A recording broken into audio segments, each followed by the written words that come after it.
The toolkit provides practical guidance for navigation programs, and I think what's important is to be able to put a resource in the hands of navigators and program administrators to be able to sit down and have meaningful discussion about where to get started. This is a real practical guide from point A to point C, D, E, F. It just lines out each step nicely to help a program get started. And like Tricia, Monica, and I have said to programs when we talk about metrics implementation is start small. Start with the low-hanging fruit. Pick 2 or 3 navigation metrics that you need to make improvement on, but that data is relatively easy to get access to and collect.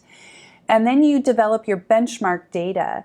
And then from there, you're able to evaluate that data and collect it over time to see how you trend. And then based on that evaluation and analysis can determine where you want to make performance improvement processes to enhance, to really drive the quality care and outcomes of your program.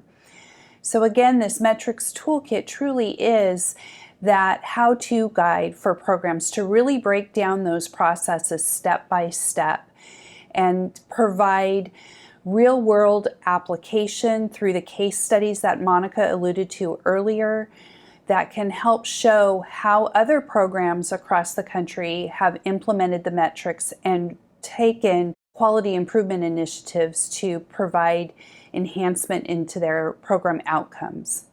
And I think it's exciting to actually, when you start looking at the toolkit, it's interactive. We're providing real tools. We're providing the PDSA model. We're providing dashboards. And they can actually go to the chapters through the interactivity of the modules and get the information that they need immediately.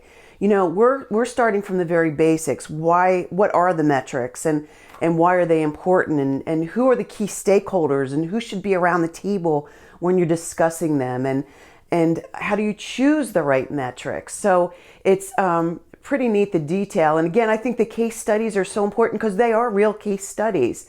These were real challenges that these sites went through. But then we also say, okay, this is what took them to the next level. This is what's happening now since they went through those performance improvement initiatives.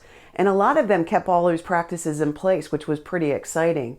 But I think the interactivity and the real evidence-based tools that we do provide are pretty spectacular. Yeah, I definitely agree with my colleagues. The other piece that I think is important, because within the study, we had sites that were implementing metrics, we had sites that were in their infancy, some that were in the middle of the road. So to be able to showcase that piece of it, I think gives people a little bit of relief. Like, I don't have to be, I've already been doing this. If I'm starting my journey in metrics or I'm a new navigator, it really does provide the basics. I mean, the other piece that we were really thoughtful with was providing some of the key terms that we use throughout the toolkit. I mean, it seems pretty basic, but at the same time, if you're a new navigator, some of these terms may be new to you.